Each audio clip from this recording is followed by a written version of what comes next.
सध्या राज्यव्यापी संप सुरू आहे शेतकऱ्यांचा। त्यामुळे या संपामुळे सरकारचं निश्चितपणे धाबदण आणलेलं आहे। हमीभाव आणि शेतकऱ्यांची कर्जमाफी दोनही प्रकरणामध्ये आणि दोनही मुद्द्यांवरती सरकार सकारात्मक असल्याचं म्हणत शेतकऱ्यांनी आपला संप मागे घ्यावा असं आवाहन राज्याचे सहकार मंत्री सुभाष देशमुख यांनी केलेलं आहे।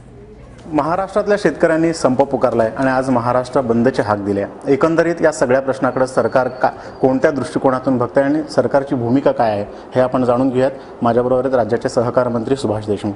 सर, आज तर बंद पुकारण्यात आले महाराष्ट्रामध्ये, काय परिस्थिती आहे महाराष्ट्रातल्या, आपल्यापर्यंत काय फीडबॅक आले? मला असं वाटतं की राज्याच्या मुख्यमंत्र्यांनी शेतकऱ्यांच्या हितासाठी ऑक्टोबर अखेरपर्यंत जे अल्पभूधारक आहेत त्यांना समिती गठीत करून त्यांचा कर्जमाफीचा प्रस्ताव ठेवलेला आहे। माझी या निमित्तानं सर्व शेतकरी बांधवाला नम्र विनंती आहे, आपण सर्वजण शेतकरी बांधव हे समाजाचे अन्नदाते आहात आणि अन्नदात्यानं आपण जगाचा पोशिंदा म्हणून आपण पाहिलं जातं आणि शेतकऱ्यावर अन्याय व्हावा ही सरकारची भूमिका तर बिलकुल नाही। सरकार शेतकऱ्यांच्याच पाठीशी आहे। उलट या निमित्तानं जे नासाडी व्हायला लागलेली आहे, अन्नधान्याची दुधाची नासाडी व्हायला लागलेली आहे, माझी नम्र विनंती आहे, ज्या अन्नधान्य पिकवण्यासाठी ज्या माझ्या शेतकऱ्याला कष्ट करावे लागतात आणि ते अक्षरशः उकिरड्यावर चाललेलं आहे, जे दूध खूप कष्ट करून दुधाचं उत्पादन मोठ्या प्रमाणात होते, ते दूध रस्त्यावर पडत चाललेलं आहे।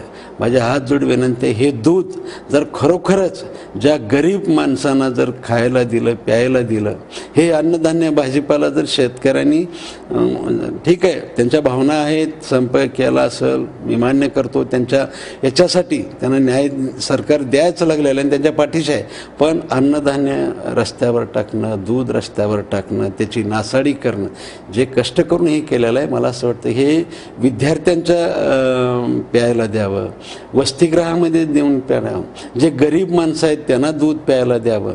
मला असं वाटतं की अशा ठिकाणी भाजीपाला सुद्धा जाणं, या अन्नधान्याची दुधाची नासाडी होणं हे राष्ट्राच्या दृष्टीनं हिताचं नाही आणि ह्याच्यातून मला असं वाटतं की खूप मोठी नासाडी आणि शेतकऱ्यांचे नुकसान होते। माझी नम्रपणाने विनंती आहे, या निमित्तानं अन्नधान्य आणि दुधाची नासाडी न करता लोकांच्या पोटात घातलं पाहिजे। बंद सौम्य होण्यासाठी आणि किंवा शेतकऱ्यांनी माघार घेण्यासाठी म्हणून काय प्रयत्न चालले?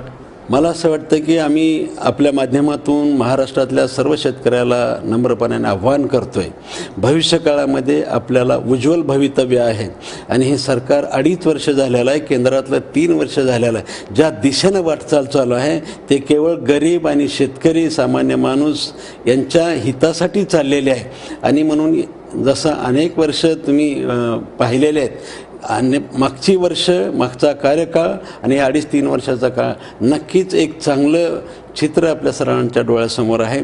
आपण थोडासा विश्वास ठेवून आजचा संप माघार घ्यावा आणि आपण कामाला लागावं असं या आपल्या माध्यमातून मी नम्र विनंती करतो। बदल म्हणून आशावाद ठेवून ज्या शेतकऱ्यांनी आणि ज्या जनतेने महाराष्ट्रामध्ये सत्तांतर केलं त्यांनी तो आशावाद कायम ठेवावा आणि नक्कीच महाराष्ट्राला अच्छे दिन येतील असा दावा सहकार मंत्री सुभाष देशमुखांनी केला आहे। शिवकुमार पाटील, ABP माझा, सोलापूर।